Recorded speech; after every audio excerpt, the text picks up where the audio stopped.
Hey, are you gonna give me my own segment for the 200th episode? Why the fuck would I do that, Ma? You hardly even do the show anymore. Oh, right, you fucking asshole. I want a DNA test to make sure you're really my son. Oh, Mom. It's time for another wrestling podcast. All right.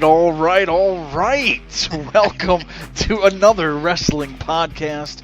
This is episode 198, on our way to a new 200. I'm your Mark of Marks, Credo. I'm everyone's favorite asshole, the social assassin, Angry Cooter. Bitches. Yeah, I said it. Minority Mike is in parts unknown this week, but I'm sure he'll be back for the next one. Guys, he says that every week, but you know. Is he even still really on the podcast anymore, Credo? I don't know. He's here. Okay. But stay tuned. Conrad Thompson is going to be joining us in a little bit. All In is in a week from now. So whenever you're hearing this, it's a week from when this show started. So we're going to be talking about that. We're going to be talking about a lot of other things. So stay tuned for Conrad Thompson. Great, bro. You just saw him, man. I just saw him, and when I heard we were getting him this week, I definitely was a little fanboy. I mean, this is somebody I listen to 3 times a week. 3 separate podcasts. I'm always laughing. I'm always enjoying my day when Conrad Thompson is in my ear. So definitely am looking forward to this interview, Credo. It's 198, Cooter. We're almost at 200. We're going to have, I think, one more guest, and then at 200, I think it's time to reinvent what we're doing here at AWP. Just give us a little bit of a facelift, if you will. 200 episodes, man. A lot of people record like every day, whatever nonsense, but we do this once a week, every week for almost 3 years with guests, over 200 plus guests, whether they're on this podcast or on our YouTube page or whatnot. We've spoken to a lot of people, a lot of wrestlers of the past, present, and future. A lot of things have happened, so we're almost on 200, man. Can you believe that? Oh, God, I can hardly wait for the revamp and Credo's 6,000 emails that I'm going to get every fucking day. Cool story, bro. Cool story. Well, you know, if you didn't hear us last week, it's, a variety of reasons, but we didn't have a SummerSlam recap show, Cooter, just like every other podcast. No, you mean a preview show. Preview show. The recap is today. Well, now we're having a recap show. So, yeah, we didn't have a preview of anything. So we kind of just went into it like any other mark out there. Everybody had their preview show, post show, whatever, every kind of show going into SummerSlam weekend. But we took a break. We wanted to maybe take a back seat, see what's happening, see what's going on, just enjoy all 20 hours of however long this weekend was, man. Dude, your whole it's Sunday. Of the big 4. I'm like seriously fucking hung over. It's like a lot of wrestling between NXT, SummerSlam, Raw, SmackDown, 205 Live, this week's episode of NXT, and not to mention actually seeing Conrad and Bruce Prichard do the live show at Gramercy Theater this week. I'm like, all right, you know what? I might need to take a break from wrestling for like another 6 months. So much going on. But you were live at NXT Takeover. What was the crowd like? How were the matches? What maybe stood out to you being there live? You know, I didn't get to experience the crowd outside like I usually would. You know, I have now finally learned what it's like to hang out with me. You know, I went with a buddy of mine who he just wanted to keep drinking. I'm like, usually I'm up for that. But, you know, part of the experience is getting to hang out with that crowd outside prior to. So I kind of missed that. I literally was walking into the building during the tapings. And what was so strange is the side where the cameras were on was pretty empty while they were doing the TV taping. I was like, wow, did this not sell out? And then because literally camera side was completely full. And Dan, I'm telling you, next thing you know, that by the end of the Pete Dunne and Zach Gibson match, which, oh my God, was fucking awesome. It really filled up really quick. So I was like, oh man, that crowd is so awesome, Credo. It's an experience. And you know how the Barclays is? It's a steep building. So if somebody like farts on you, you're gonna fall 5 rows in front of you. That's right. You know, I texted you. I was like, hey, I saw that you were going. have fun, man. Enjoy the show. What time does it start? And you're like, it's on right now.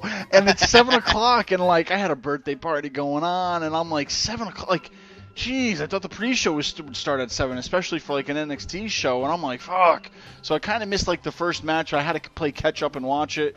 NXT, man, did it beat SummerSlam this year? Or is SummerSlam 10 hours enough to conquer NXT? Oh, God. And you know what? This is one of those pay-per-views where you could have made an argument for SummerSlam being good, because there was some good matches on there. Some great storytelling. And, NXT is 5 matches. They put the best of what they got on the table. And even a lot of times where you think that card is not going to deliver because you're not fans of certain guys, these motherfuckers are hungry. They want to show off. They want to get that phone call to be put up on the main roster. Why they would want to fucking do that, I have no idea, because their matches are always better in NXT. But those hungry kids, man, let me tell you, they work so goddamn hard, and they always deliver. But SummerSlam, I got to give it a strong grade this year, dude. I really do. It pains me to say that. Well, we've said in the past shows, I'm not too big of a fan of Tommaso and Gargano. I don't have to like everybody. You know what I'm saying? So don't hate me because I don't like them. I give them credit for what they do. They've had incredible matches this year alone. But are we at a point where, okay, are we done with the Tommaso Gargano matches? Can we move on yet from that, Cooter? I'm just like at a point where I love the matches. They were great for what they did. Even though I'm not a fan of these guys, I'm at a point where I just want to move on already, kind of a thing. Are we going to move on already with these two, or are we going to take this feud all the way to WrestleMania weekend? I think they're going to separate them for a little while, and I think that's good for them. I mean, they had their series of 3 matches, and I think it's time for, Tommaso to go his way and Johnny to go his way. Because at this point, Johnny kind of has to, I don't want to say rebuild himself, but he's kind of got to start from the beginning. I mean, he had a match against Ciampa. He lost. He got put into a title match by the hair of his balls, and he lost that. So you can't keep putting him in title matches. He's not John Cena. He's not Roman Reigns. No. Well, not the Golden Boy yet, but yeah, I'm over this kind of feud already. And like I said, trust me, we could watch him like Kevin Owens fight forever kind of a thing with Sami Zayn, but at the same time, I'm like, all right, let's see what else we could do for a little bit.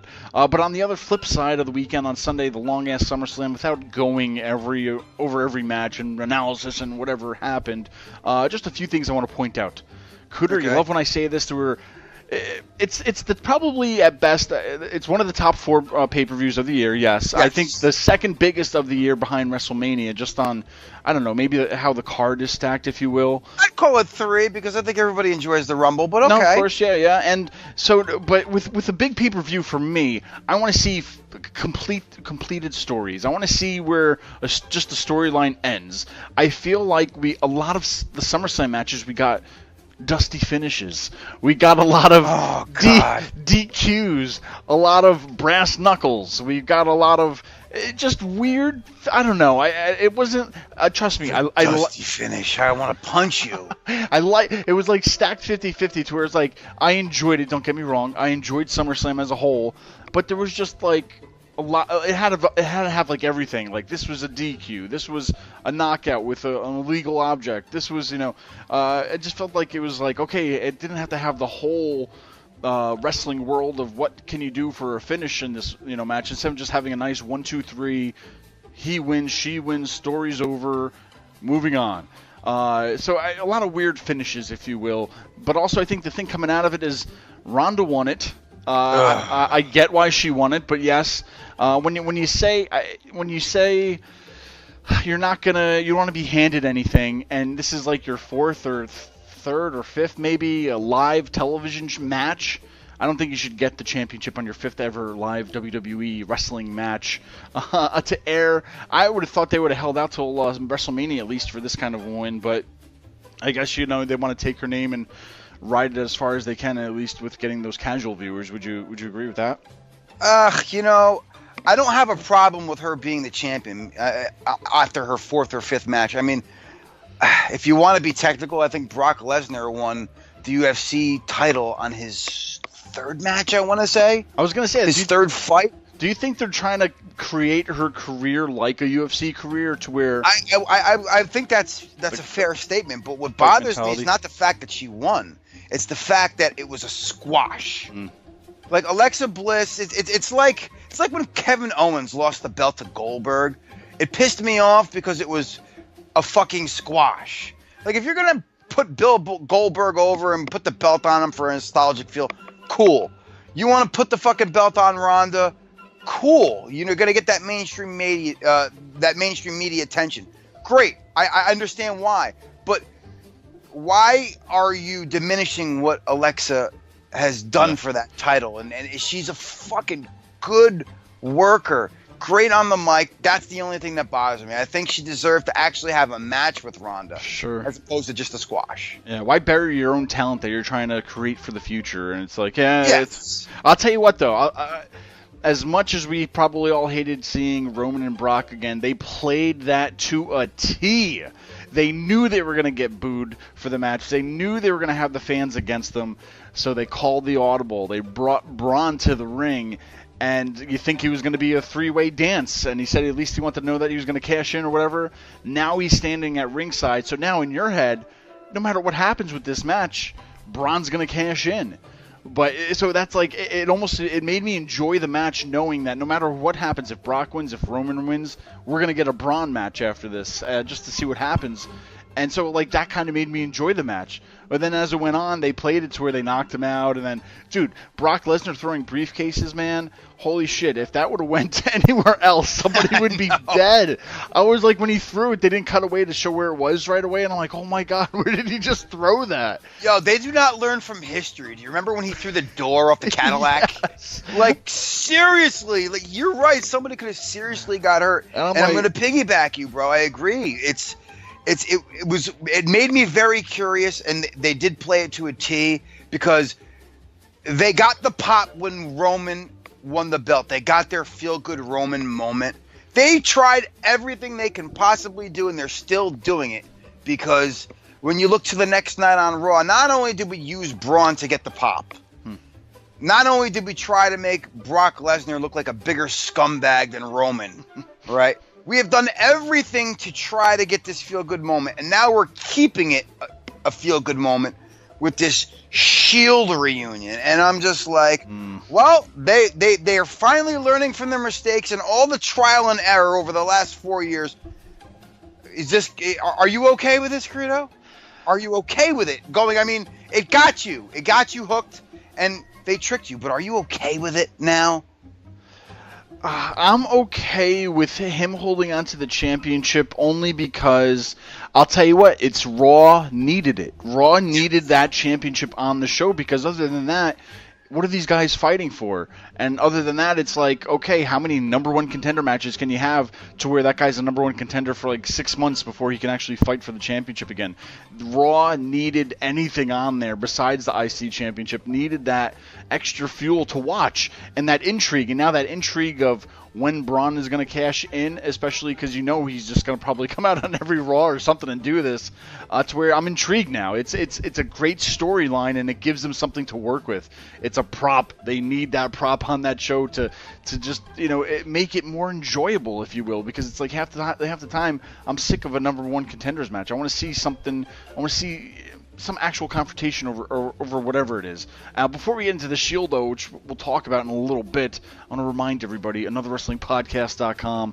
Like us, follow us, subscribe to us, listen for past shows. But Cooter, man, a lot happened on this weekend with those two shows, and you already said it with the Shield, so let's just get right into the week that was, shall we? Now, with that new Universal Champ, we mentioned Roman Reigns. The intrigue, I think, is back for Raw to tune in. And with the Shield return, I don't know, man.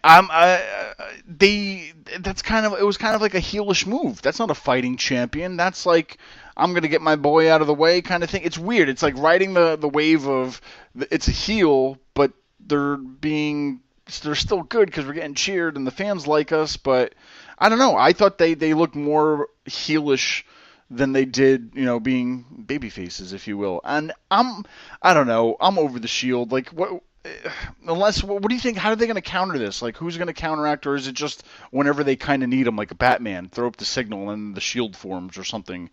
I don't know. I thought we were over the Shield, but I guess since Dean's back, we gotta finish this whatever storyline they were gonna have before.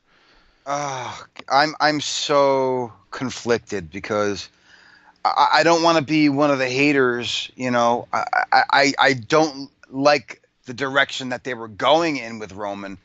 The fact that they're trying to make him a little bit of an in-betweeny, whatever you want to call it, is cool. You got him in a faction. This could be bad for Seth and Dean, though. I mean, the Barclays is Bizarro Land. It's New York, Chicago, Bizarro Land. You have those markets that are just going to always cheer the heels. They do everything ass backwards. So within the next couple of weeks, let's see what kind of antics we get out of the Shield.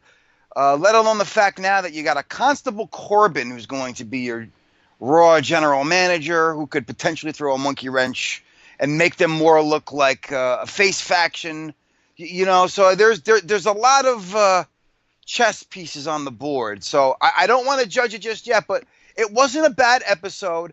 I don't want to say it did piss me off, but it pissed me off for the right reason because I want to cheer for my boy Braun, and it's not Roman Reigns just kicking his ass. It was like a new faction, even though it's an old faction, coming back together and protecting their boy. It was a good show. All right. Well, how about this? Okay, so you got the Shield. Braun's a tough guy, but when you're, 3-on-1, especially the Shield, you gotta kind of maybe have backup. And from what I've seen, Matt Hardy was a producer this weekend at SummerSlam, and he might not be wrestling, or he's gonna have to decide what he wants to do. But right now, he's not wrestling right now. And with that said, that means Bray Wyatt seems to no longer have a tag team partner. And with the injury of Eric Rowan, Luke Harper doesn't seem to have a partner. Could we maybe form a little Wyatt family reunion to take on the Shield? I'm just throwing that idea out there because one thing they fell asleep on a few years ago was it should have been the Shield versus the Wyatt family at WrestleMania, and they had it at whatever B pay-per-view was, whatever it was beforehand. I'm like, this was a WrestleMania match. And yeah. It was before they were all separated and popular. It was like at the time right before they broke up, and I don't know. I'm kind of intrigued to see who else would help Braun. I don't want it to be silly. No Jason Jordan bullshit. Like it has to be. I think. I know. It's gonna be Mike Cologne's boy, Chad Gable. Chad Gable and Braun Strowman. Baby, yeah. It's gonna be interesting because I know he's a one-man band, if you will, fighting on his own. But I think I could dig seeing a little Wyatt family reunion because I think Eric Rowan's gonna be out for months. So. Yo, I'm telling you right now, Braun Strowman could use Chad Gable as a pair of fucking nunchucks against the Shield. Well, interesting. Well, speaking of Rowan, we now have 5-time WWE Tag Team Champs, The New Day. After the injury of SummerSlam at their match, they gave it to him on SmackDown. How do you feel about New Day being 5-time champs? Are we... Everybody shits on them because they're getting stale, and all we did was replace one breakfast food with another and change the color of your tights. And, okay, you could say what you want as their characters, but as a team, let's be quite honest. The New Day is that shit in the ring. They are fucking that damn good. I don't have a problem. The silliness, all right, I think everybody's over the silliness. But I think together as a unit, there's really nobody better. As a 3-man group, that's like a modern day Freebirds to me. I mean, they're just that popular and they are that cohesive. No matter what pairing you get, whether it's Big E and Kofi or Consequences Creed or whatever is fucking Xavier's Wood. I don't fucking know. Yeah, you know what I'm talking about. Whatever combination of the three that you get. New Day? I was just really surprised that in that match on SmackDown, it was Xavier Wood and Kofi. You think against the Bludgeons, you'd put up your big man in that match. But yeah, they always surprise me. And I think I'm really okay with it. I'm just stop throwing the pancakes around and Well, do you think they're going to come down to like a Shield breakup where one of them turns on one of them or something like that? And do you think we'll ever get a New Day breaking up kind of? Yeah, I think you might eventually, but I don't see a reason to. You have a group that Gotta have a good reason, yeah. Yeah, they don't. None of those guys are really going to be anything. They're not good on their own. They're good as a team. Yeah. Yeah, could one of them potentially get like a second tier title, like a U.S. title or an IC belt? Yeah, Kofi's done that. Xavier would maybe. Big E. I don't ever see him really being taken serious to be put in a world title picture or anything like that. I think their best bet is to stay together as a group. If creative has something for you, go with it. Just, get rid of the breakfast foods, please. Sure. And also happening, if you didn't hear about it, it's kind of, I don't know, it's pretty fast news, if you will, but the NXT UK will crown a women's champion this weekend at the Insomnia Gaming Festival in Birmingham, England. WWE's new NXT UK brand will hold an 8-women tournament to crown the inaugural NXT Women's Champion that they announced this week. So it's kind of interesting. I think the tournament includes Dakota Kai, Zia Brookside, Rhea Ripley, Toni Storm, Ginny, Isla Dawn, Nina Samuels, and as well as Mealy McKenzie. I'm horrible at some of these pronunciations, but where the fuck did you learn to read? I don't even watch. I don't even know half these women. It's all like it's another language to me. Let's just fast forward and put the belt on that gorgeous lady and that very talented lady. I don't want to make it all about looks, but Toni Storm is fucking awesome. And she's drop dead sexy, bro. Oh, my God. And she's in the Mae Young Classic as well, happening next week. A lot of stuff's happening. I think we have to talk about that in a little bit, because September and October is crazy with what's happening. So, guys, anyway, if you're going to that festival over in England, you get to see the NXT. I haven't even seen what the belt looks like. I wonder what it looks like. Oh, God. What are they going to name the belt? Is it going to be the UK women's belt, or is it going to be the women's Birmingham belt? The women's Birmingham belt. Well, NXT UK women's championship. A lot of women championships going on now. They'll have 4 women champions pretty soon in each brand. Anyway, guys, a lot of things have happened. Not too much on SummerSlam NXT, but we got the point of what we were doing. But stay tuned right now. We're going to talk to a guy who's definitely all in, Conrad Thompson. Joining us today is a 2-time Podcast of the Year winner, host of 3 weekly podcasts, Something to Wrestle With, Bruce Prichard, What Happened When with Tony Schiavone, and 83 Weeks with Eric Bischoff, and as Tony would say, soon to be Promoter of the Year with Starrcast. Right around the corner, joining us is Conrad Thompson. My goodness, that's quite the introduction. I hope I can live up to that. Well, hey, man, thank you so much for joining us. We just came off a huge weekend of wrestling over here. One of the hosts on our show, Angry Cooter, was at the live show that you and Bruce had this weekend, and you told a story of you shutting down a heckler who said Alabama sucks by you simply telling him, well, Alabama thanks you for your money tonight. When you do live shows, do you always come across over-anxious wrestling fans like that who want to act like they are a part of the show? Or are there any other good stories maybe from any other road shows?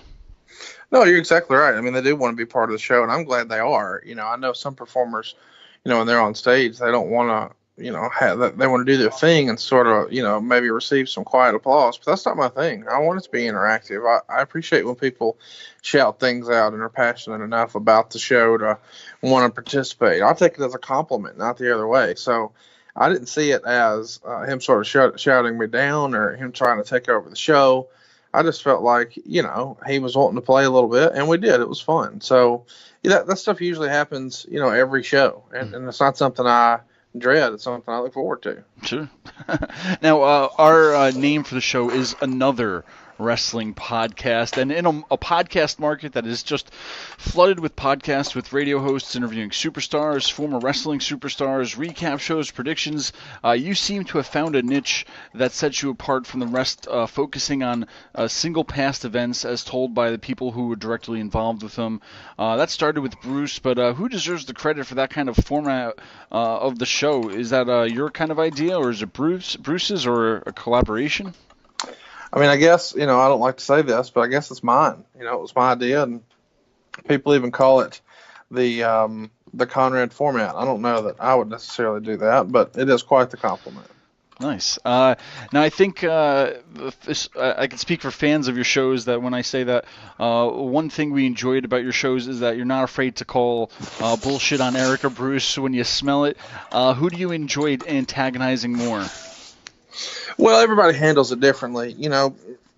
Tony just sort of throws his hands up and rolls over and says, okay, and just laughs it off. Eric will dig his heels in and want to really raise his voice and argue, and I don't know that we necessarily get a lot accomplished. And Bruce will allow us to go back and forth a little bit, but he's going to usually try to interject some sort of humor. It's just heavy sarcasm and maybe an impression. And I think all three are different, and that's the reason all three work. But it's more fun to get Bruce riled up because there's going to be something funny on the other end. With Eric and I, it's just going to be raised blood pressure and hurt feelings. Sure. Now, we had Eric on the show earlier this year, who is one of our favorite interviews because he's just so open. Are you surprised at how accessible he has made himself to the fans with the podcast, the shows on Twitch, and the extra content on Patreon? I think most of the fans were skeptical how long it would last because how his last podcast ended. Well, I don't think that's necessarily fair. I think the last podcast ended because it was a different format. It was two guys who had two separate visions. And with this, Eric has just sort of, gotten out of the driver's seat and said, Conrad, we're going to do what you want to do, which is a great compliment to me. But that, Nick wasn't really afforded that opportunity on the front end. Eric had his ideas of what the podcast would be, and Nick had his ideas. And ultimately, it was probably better to just wrap that one up and everybody sort of do what they enjoy. And Nick's doing a phenomenal job now with WrestleZone, and it's a site that I check out every single day for a lot of the up-to-the-minute news and notes. And now Eric can sort of do his own thing, on video, on Twitch and on Patreon. You're seeing Eric just do exactly what he wants to do. But when we actually get down to the business of 83 weeks, we're doing what I want to do. And I don't mean for that to be ugly, but that's sort of my job. I sort of call the plays and I put the ball where it needs to be. But it's up to Eric to run with it and score with it. So if we were using a basketball analogy, I'm John Stockton and he's Karl Malone. I'm getting him the ball. Or maybe better, I'm Scottie Pippen and he's Michael Jordan. I'm going to get him in the right spot, and then it's up to him. There you go. And that's what our format has been for both Bruce and Eric. Sure. Now, is it fair enough to say that even though Tony's podcast might not be the most informative, it is probably the most funny of the three? Is there a particular moment or episode that maybe stands out to you? Man, every single week I feel like there's something that is a takeaway. I think people still talk about the Halloween Havoc 95 episode as being the most off-the-rails fun. But we covered the 100th Nitro from August of 97, where Lex Luger won last year, I guess about this time. And we debuted the phrase Tommy Young. And to this day, it's the most requested thing, whenever people who are super fans of Tony Schiavone's podcast, when they meet me in real life, that's the first thing they want to see. Sure. Now, coming up not too far from now, Starrcast is a huge part of the All-In weekend, which has been referred to as the WrestleMania weekend of the independent scene, and it's available for pre-order on fight.tv/Starrcast. It'll feature 20 live shows with 40 hours of content available live on demand with unlimited replays. How did you become involved with this event, All-In?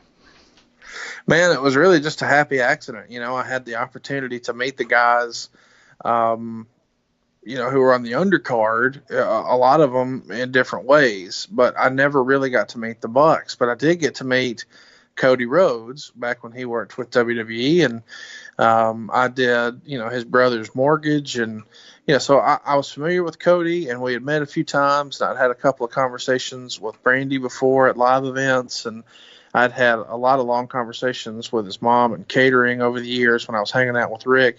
So we were both familiar with each other, but we weren't like tight. Mm-hmm. And we thought we recognized each other at International Baggage Claim in January. And it's one of those deals where you're not really sure. So we just did what everybody does in 2018, and we took to our phones. And so we started DMing, and eventually I said, hey, man, I got an idea. And I just laid out the soft pitch for, WrestleMania has Access and WrestleCon. What does All In have? Why doesn't All In have an official convention? And, of course, the next question is, well, how many conventions have you promoted? Well, the same number of wrestling shows you have. And off to the races we were. We're both figuring this out, and we've both been overwhelmed with the scale and scope of this. It seems to get bigger with every passing day, but it's been quite a fun ride, and I'm excited to see it all come together. Definitely. Now, could you just mention to us about some of the shows that will take, some of the stage shows that will be taking place, and maybe as a fan, which of the shows are you looking forward to the most, and maybe as a promoter, what are you looking forward to the most that's going to be happening that weekend? The show I'm looking forward to the most, is different day by day. I'm really looking forward to just the energy, to steal a phrase from Eric Bischoff. We did our media call earlier this week, and he said that's what he was most excited about. And I think for Thursday, that's what it's going to be. But for Friday, man, there's just no doubt in my mind that the eyes of the wrestling world are going to be on top of the All-In weigh-ins. But right after that is my main event, at least for that day. It's the roast of Bruce Prichard. We've got so much talent on that panel, including a couple of names we can't announce. You can probably guess why. But we've got some really headline act comedians who are there just because they love the wrestling business and they grew up with it, and it's something they're excited to take part in. So the roast of Bruce Prichard on Friday is my main event. On Saturday, there's a couple of different events that really catch my eye, but none bigger than Behind the Themes with Jim Johnston. To me, those are the can't miss events, and I like sort of the nerdier informational side of wrestling too. So the Death of WCW panel on Saturday is can't miss, because that book has been so controversial that R.D. Reynolds wrote, and this will be the first time he's on a stage with Eric Bischoff, and there were some not so nice things in that book. So I'm looking forward to some laughter, and then maybe some confrontation. Should be good. I'm sure. Now, as a wrestling fan, there's it seems like almost 1,000 shows on a week for pro wrestling. But for you, as a fan, is there something that you watch on a regular basis, week to week? I watch everything I can. I try to catch Ring of Honor every week. I don't miss New Japan on Access. I catch MLW on Friday nights on beIN Sports. My DVR has caught every Impact, I think, ever, even going back to the Fox Sports days. And, of course, I record Raw and SmackDown every week. Thankfully, we live in a DVR age where I can finish a show fairly quickly. So the stuff that I'm really interested in, I can get to right away. And the stuff that maybe not so much, or some of the commercials, I can just zip right through. So I try to keep abreast of everything. But I'm sure I missed some stuff here or there. I've been unfortunate enough to not have Lucha Underground, and I've only seen some clips online, but I've never actually been afforded the opportunity to sit down and watch a whole Lucha Underground. But I plan to binge watch both that and Dojo Pro at some point, because I like the Netflix idea of one episode after another. For sure. And now, as a man that's involved with so many podcasts, is there any podcast that you listen to on a regular basis, or are you just kind of involved with what you're doing? Because I know how tedious and busy it all becomes. Well, listen, of course, I listen to Steve Austin and Chris Jericho, depending on the guest, and I always have. And I don't know why people have gravitated towards different style podcasts. To me, the original OG3 are those two guys and JR. I listen to those every chance I get, and I never miss Corny's Drive-Thru, the Jim Cornette show on Monday, where it's just them answering mail. Obviously, Cornette has two shows, the other being The Experience, and he has a lot of opinion. And two shows really catches it all. And hearing his opinion about old wrestling and just hearing wrestling fans pick his brain, I think it's probably one of the more underrated shows. So Those are my go-tos, I would say. We've heard that you're a huge collector of wrestling memorabilia. What is maybe your favorite item that you've purchased? And if Tony ever finds it, will it be that WCW six-man belt?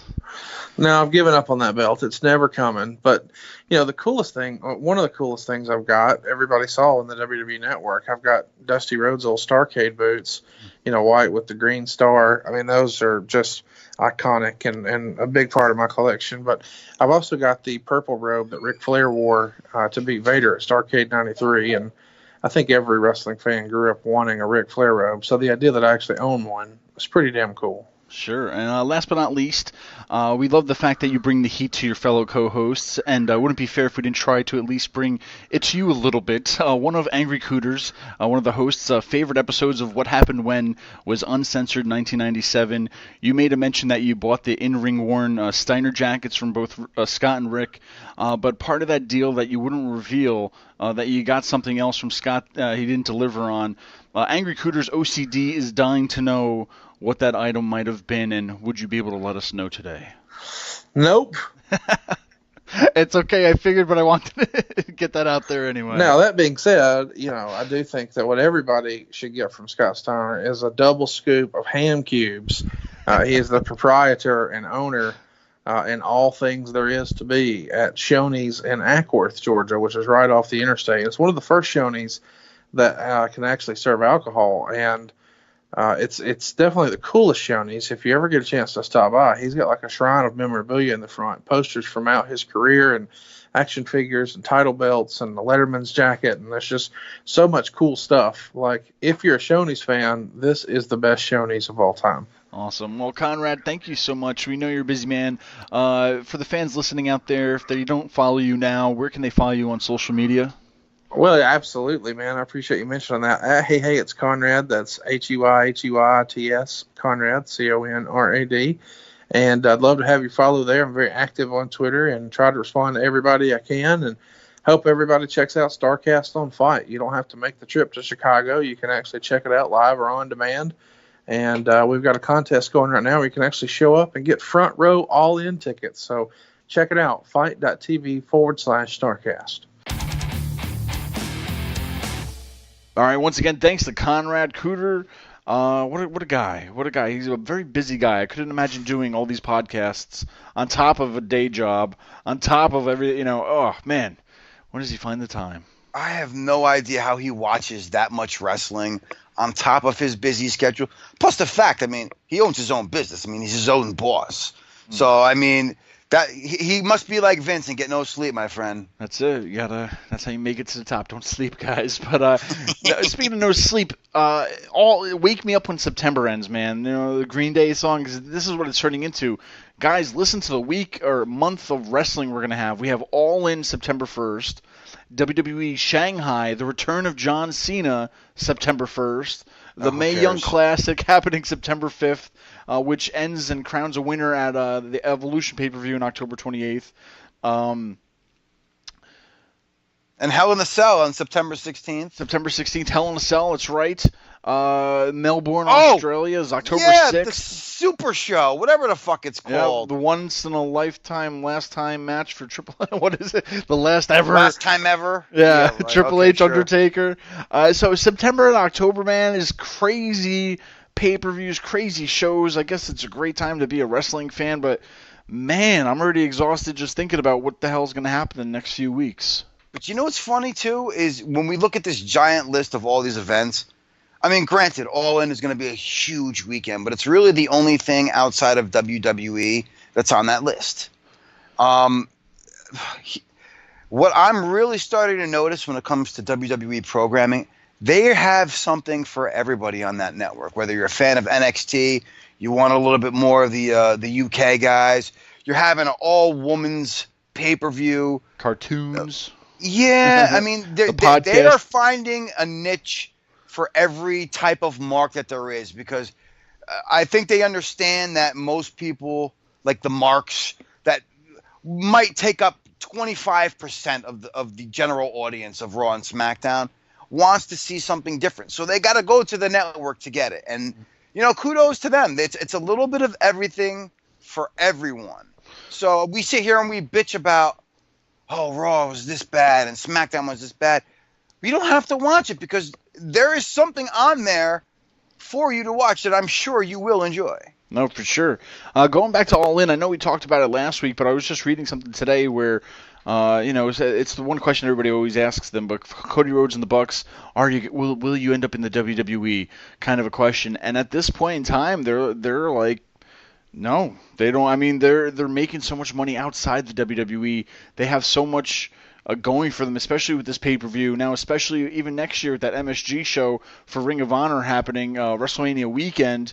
I don't know, man. We said it last week, but Ring of Honor with it's because All In is pretty much kind of like Ring of Honor guys, New Japan guys, whatever. Yes, all mixed into one show. So it's like I hope there's a nice resurgence this year. I want to see another competition for WWE, and I know TNA was probably the closest thing of ever being a competition, but that kind of fell off the horse. But I don't know. Somebody's really got to buy them because if they see how much they can go head-to-head with WWE, just especially what's happening at All In and just selling this place out. And I don't know, it's nothing but good press, nothing but positive vibes, positive energy of what being a wrestling fan is. And it's crazy to think that these guys don't even want to go back to the big show, you know what I mean, to WWE, because they're doing so much better outside the WWE with not as of a crazy hectic schedule. So that could flip the WWE upside down to where a lot of these guys are doing better shows. Or I know WWE's a machine, yes, but just doing less shows outside, still have that draw power of putting on these big shows. It's an interesting time to see what's going to happen in the next few weeks. Let me ask you a question then. If it's already a success, All In, it's sold out, Starrcast, everything is sold out. Do you think if the sales that happened from All In didn't happen, would we even be talking about an MSG show for Ring of Honor and New Japan on WrestleMania weekend? No, I don't think so. I mean, it's the buzz, man. As soon as you get that crowd, like, oh wow, they sold out. Everybody's gonna want to be at it, so they got to keep that buzz alive, right? They got that buzz, Credo, and I totally agree with you. And that's what's great. They don't need to go back. They're getting that money, and I guarantee you, they're a big reason why that MSG show sold out. So they're gonna get some fat checks from that show because that's a big gate, and for a company like that, yep. Mwah. And they don't have to do the silly bullshit WWE entertainment shtick, no Doink the Clowns, no whatever. It's wrestling. This is what the fans want to see. So hopefully, something happens, like somebody sees it and says, shit, we're going to put Ring of Honor on, whatever's a big channel, like it was for Impact when they had that great Spike TV deal. But, something like that to just give them that little bit of an inch so they could take a mile kind of a thing. So it's interesting. A lot of things happening with that. Now, we also saw some things that are happening to where the Mae Young Classic ending at Evolution in October, the all-women's pay-per-view. But we saw some kind of matches, Cooter, and I don't know. Is it kind of gonna be like a nostalgia show?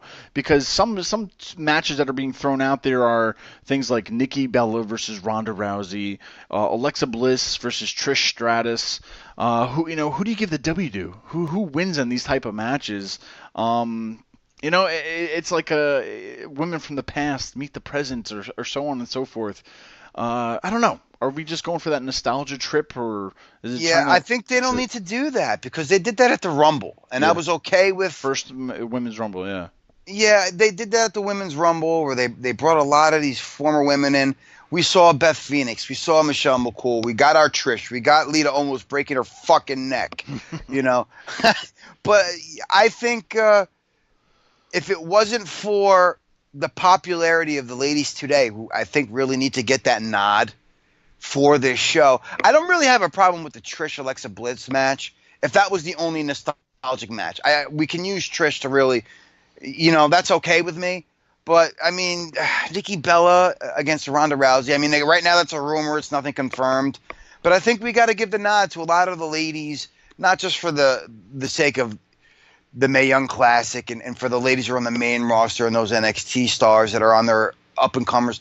This is their time to shine. We save the old timers for like special entrance in your next Women's Rumble. Yeah. Or just, color commentary or special backstage interviews and stuff. Yeah. Because, I mean, as much you see like a Trish Stratus versus Alexa, the old fan's going to want to see Trish win kind of a thing. And what does that do to Alexa to where she's, big now? So I think any old-timer match or any women coming back, they need to lose. They need to put over the younger women, especially if you're going to get some more of that evolution, if you will, out of this. I really hope, because it's completely different styles. It's a completely different era, Trish and Alexa. I think Alexa's going to make that woman work. I really think. I don't think she's going to take liberties, but I want to see Alexa push the pace a little bit. Do some things that Trish is not exactly used to. I mean, make her uncomfortable.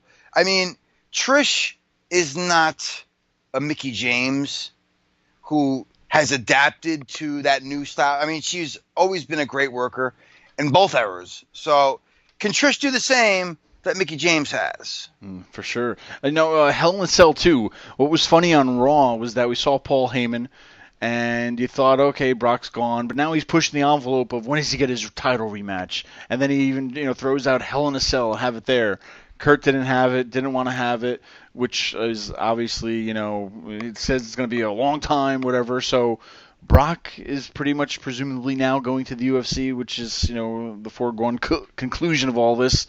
But we have Hell in a Cell. What kind of headline match do we do with that? Do we do Roman Reigns versus Braun, or no? Because he wants to cash in on him. So who gets that first championship match for the Universal title at Hell in a Cell? How do we do this? Oh, that'll definitely be Braun and Roman, and he'll pick the Hell in a Cell to keep the Shield out, because they'll play this fucking line. Under the ring. They'll be under the ring.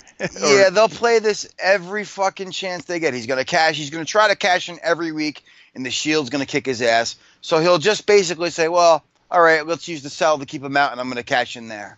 That's exactly what they're going to do. If you haven't seen that coming a mile away, shame on you, you fucking marks. And then, we went to the Melbourne, Australia, October 6th. September and October, I'm exhausted. A lot of crazy stuff happening, but with this big Melbourne, Australia show, the whole last time ever Triple H Undertaker kind of a match. Are you digging these kind of super shows to where it's like a pay-per-view in somewhere in another country? If it's a long pay-per-view, like, one of the pay-per-views on the list of Credo, the Greatest Royal Rumble, I don't have a problem with a nostalgia match like this, because, I mean, right now we're kind of at the end of August, and it's October 6th, so yes, the Undertaker's already started walking down the aisle to the fucking ring. We already know Triple H is in shape, so do you actually think Triple H is going to let somebody like The Undertaker have a bad match? I don't think so. That's the intriguing storyline, is that Triple H has never beat The Undertaker. Does Triple H finally beat The Undertaker in Australia? Well, I guess there's only one way to find out. On the WWE Network, Sunday. Yeah, guys. Well, 99. That's just a brief listing of what you guys are going to experience the next few weeks. So we'll have to see what happens. But Cooter, you do a lot of favorite matches. You do like matches of the week. There was a lot of shows this week. Yes. How about we get some favorite matches from each show, kind of a thing? Maybe you want. Yeah, we'll end it off with a little bit of a fucking bang here. What did you think for Takeover? What was your match of the night? Because you could easily have picked almost any match. The North American Championship, and it only goes back to one move, even though the whole match was great, was that flip off the rope and that super kick to his face, man. I don't know how you time it. I don't know how you do it. I'm sure it fucking hurt. Like that flip Ricochet did and that kick that Adam Cole had to his face, man. That was like right there. That's your highlight. Incredible. I'm glad that Ricochet won it. This title definitely needs to move around a lot more than the NXT Championship, so it's good to give it to a name like Ricochet, I would say, right off the bat, too. I was laughing because my buddy trolled you the second that happened. He's like, bro, how do you feel about Hispanic guy winning the North American title in Brooklyn? Like, just to fuck with you, and you're like, you wouldn't even give him the time of day. So I commend you for that. Good for you for not falling into his trap, because The only person who gets to call Credo a racist is me. Okay. Yeah, but I actually went the opener, man. That fucking tag match, because that was absolutely incredible. Mustache Mountain and the Undisputed Era. Dude, you could even say Velveteen Dream. He's got to get called up. He has to. After those tights. Yeah, and EC3 needs a little bit more developmental. He's great to watch on TV as a personality, but not so much as a worker. He poured his hat into that match, but I had to go Mustache Mountain Undisputed Era. That was, oh God, and the crowd was so into it, bro.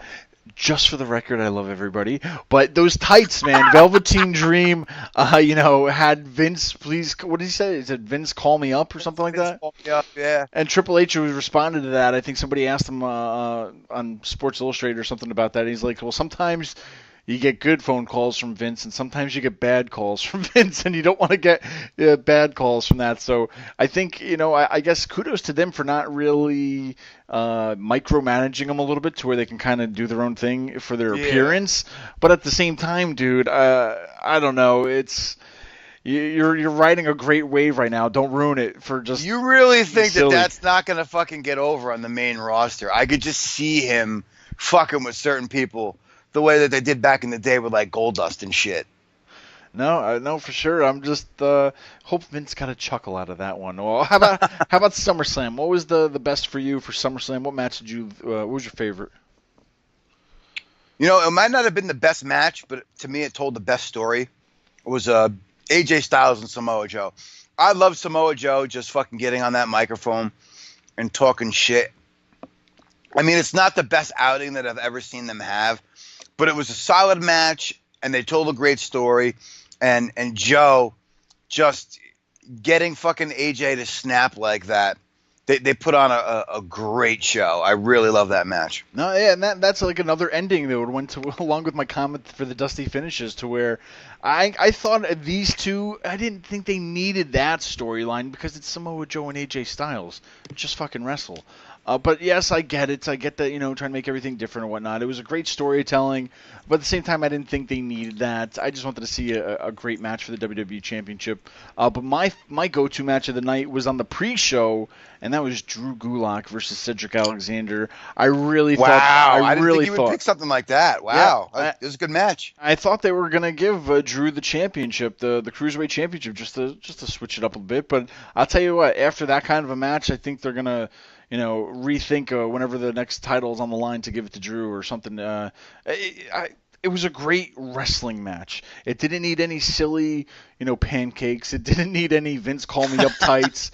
It's a cruiserweight match, and they did what a cruiserweight match does, and it delivered. And I love the difference in styles, because you got the mat wrestle, the grappler Drew Gulak versus the high flyer kind of Cedric Alexander kind of guy. So that's what's great about the cruiserweight division. Those kind of, when you meet those two different styles. Oh yeah, Credo. They continued that story on too. I don't know if you watched 205 Live after SmackDown, but they had fucking Drew Gulak in the ring telling him, "Oh, it was this close. Come back down here, you coward!" And like they really played it out where they had to have that big separation. And oh man, it's a great show to watch. I really enjoyed 205 Live. But back to the SummerSlam thing, you're gonna laugh when I tell you this.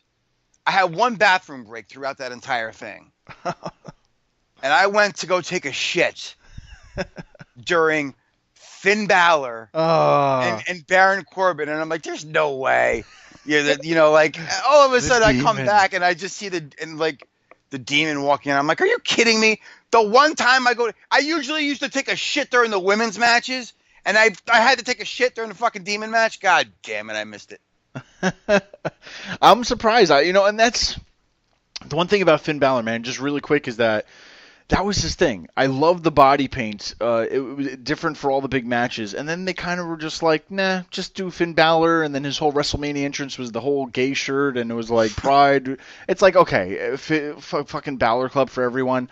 What the fuck did he become? Like, he had a great fucking gimmick of body paint and just being himself. And I kind of hate how it's like, oh, who is this? It's a demon. It's somebody else. Like, it's just fucking body paint. He could still be Finn Balor, but on his big matches, he just wears body paint.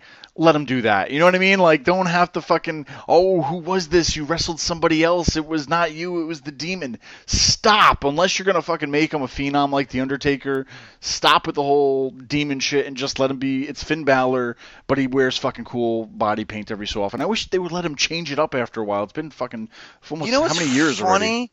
It's like we talked about it when they first brought him up to the main roster, and I think it was when he was going to win the Universal title. They had him come down and do that entrance on Raw prior to him doing it on SummerSlam. And I think that the last time I remember seeing him in the body paint was his match with AJ Styles when Wyatt got fucking sick and got half the roster sick.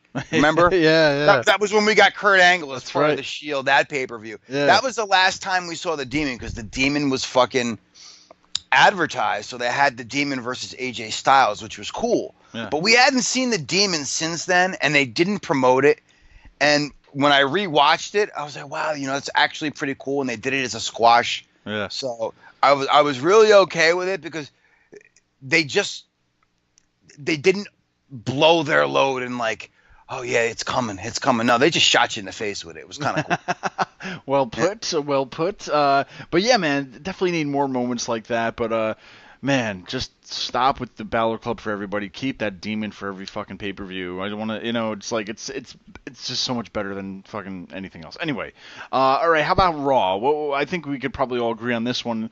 For Raw was the Roman versus Finn Balor match. But I know. Do you hate saying that too? I hate saying it, but I kind of hate thinking that was his only rematch for the Universal Championship that he'll get right now from the first time that he lost it. So, but hey, that's what's good about Raw now, having a championship, is that we're gonna get championship matches on it. And I guarantee you when that draft happens, I guarantee you Vince can't wait to bring back the WWE Championship on that show and let the Universal go to SmackDown. But oh, there's no question. But the thing how to build it up.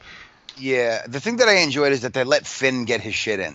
Yeah. I mean, if you're gonna make Roman a champion and be a fighting champion, at least let these matches be competitive.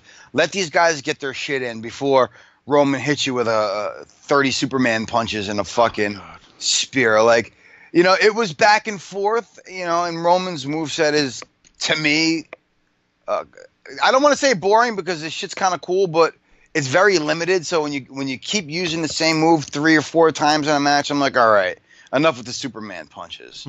I mean, seriously. But I mean, it was still a great contest. I'm kind of glad he doesn't jerk off his hand every time he does it now, because before it was like, God. Stop, every time you do it, just fucking do it already if you're gonna do it. And I'm surprised his face isn't all white, All right, let's go to SmackDown, Credo, and I'm gonna say this. It's very rare, and this is funny because it's the second tag match that I'm picking on this list. So, I mean, the no DQ rematch between the New Day and the Bludgeon Brothers, that's top notch for me, bro. No, definitely. The New Day, even at SummerSlam, man, fucking Xavier Woods going from the top rope to the outside, what a spot that was. Yes. Especially with the injury with Rowan, you gotta like pass the belts. I would have went for a forfeit kind of thing and have a tournament, but I get, New Day has definitely made a name for themselves, even though they should probably turn a new leaf. But I can't argue when there's a great match, so good for them. But that upside down Sheamus, he's very injury prone, isn't he? That motherfucker, man. They build him up. They put him in an important tag with Luke Harper, and this is the second time now that he's fucking getting injured. It's like maybe even third. Like he's the upside down Sheamus needs to go. I'm not a fan. No, moving along. Let's talk. Probably one of my favorite shows is 205 Live, and it's very underrated. We did have the Lucha House Party versus Tony Nese and Buddy Murphy, but I gotta say the match of the night for that is TJP and Noam Dar, bro. If you didn't watch this, please turn on your network and watch this match. These two are fucking great to watch in the ring together. This is their third time having a match. Noam Dar, I don't want to spoil it for you, but Noam Dar and TJP, whoo! And I agree. And it's such a different 205 Live now, and I love it. I'm just not a fan of having to say live after every damn show that we have. SmackDown Live, 205 Live, whatever live. But no, I'll tell you what, it's definitely a different 205 Live though, since the riddance of Enzo Amore and the Triple H coming in and resurrecting that show, if you will. So definitely must see wrestling, I think, every week for that show. So you know what's funny too is during that match you had Wale on commentary, the rapper, and he was actually really good. To me, he actually made Vic Johnson listenable. Like, I could actually listen to Vic Johnson and enjoy him. I always thought it was Whale. I never really heard anybody pronounce it. Oh, my God. Whale the rapper. Whale. It says Whale. Yeah, you're a white guy, all right. Yeah, you're definitely showing it on that. Guys, do you have the new Whale CD? Oh, God. Anyway, what about NXT, though? NXT, who'd you give it to this week? Oh, last but not least, I mean, I saw it live at the taping prior to. That Pete Dunne, Zach Gibson match, it might be their best one. Well, I don't know about that. It's close. It's close to the one that they had at the UK tournament, but I really enjoyed this one. These two, they got great chemistry, Credo. There's no ifs, ands, or buts. These two fucking put on one hell of a wrestling match, and it just sucks that that's something that should have been more on, I don't want to say on the main card, but I think if the arena was more full, it would have, and the crowd got to see this from beginning to end, I think you would appreciate it more. Do you know what I'm saying? Like, the crowd really wasn't, because the stadium was half full at that point. It just kind of stunk. But the match itself, if you just watch it, I had to rewatch it. It is fucking good, dude. Nice, man. Well, some favorite matches from the week that happened. Cooter, 198 in the can. Thanks to Conrad Thompson, another WrestlingPodcast.com, talking a lot about a lot of different things. But hopefully, when we do episode 200, we'll try to introduce a whole new world of AWP listeners. So you have to stay tuned for that, right? Yo, dude, do you realize we went a whole show without mentioning Charlotte Flair? That's true. Yo, God bless Becky Lynch. Why is that? No, there's no line. Just God bless Becky Lynch. The measuring stick just changed around here, buddy. You're looking at best there is, the best there was, and the best there ever will be. They think they got the answers. I change the question. The cream of the crop. Nobody does it better. These are the best in the world, brother. These are the best at what they do. When we talk about the legends of the sport, there's only two in my book. Another wrestling podcast. Another wrestling podcast. Now can you dig that, son?